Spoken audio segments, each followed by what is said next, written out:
would you recommend that people work for an hourly rate or for a fixed price per project?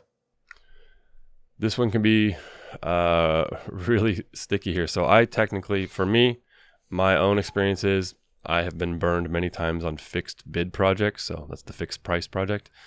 And the main reason for that is because a client says that they want these features and they only want to spend $1,000. Every single time there's additional features, there's additional changes. So they can work, it just requires more administrative work. And as long as you can manage that client effectively, that will work. So you want to get as many requirements as you can up front for a fixed bid project. Otherwise, it can kind of spiral out of control and you'll end up spending more time on it and losing money.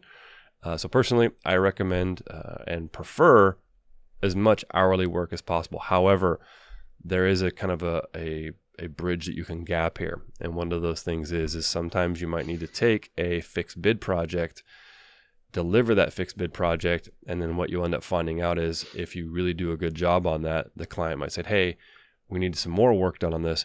How much would it cost to add this feature? And it might turn into a kind of a recurring fixed bid thing, or you can come back to them and say, hey, you know what, I'm not sure. And this is what I recommend, providing a range back to them saying, well, that feature, it's going to take anywhere from 3 to 5 days to do that feature. So why don't we just start with that and see where we're at in 3 days? And then we can continue to go from there, and we'll just go hourly, and then we'll check in every day to see if you want to keep going or not. So you can slowly start transitioning your client from a fixed bid into an hourly project, which I have actually done multiple times as well.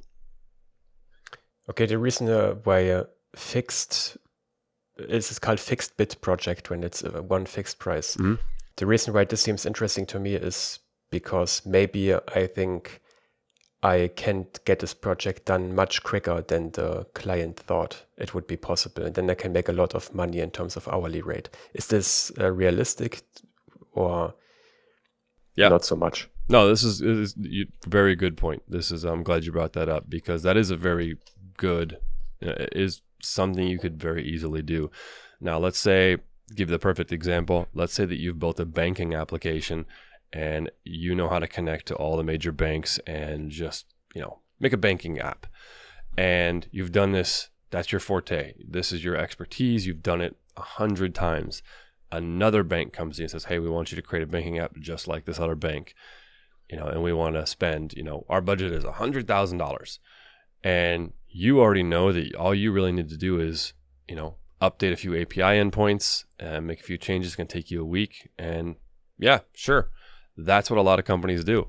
If you can do that, this can be very lucrative for you. You just have to make sure that it's within your wheelhouse and you know that you can get it done. So it can be. You just have to make sure it's something you're very confident that you can do.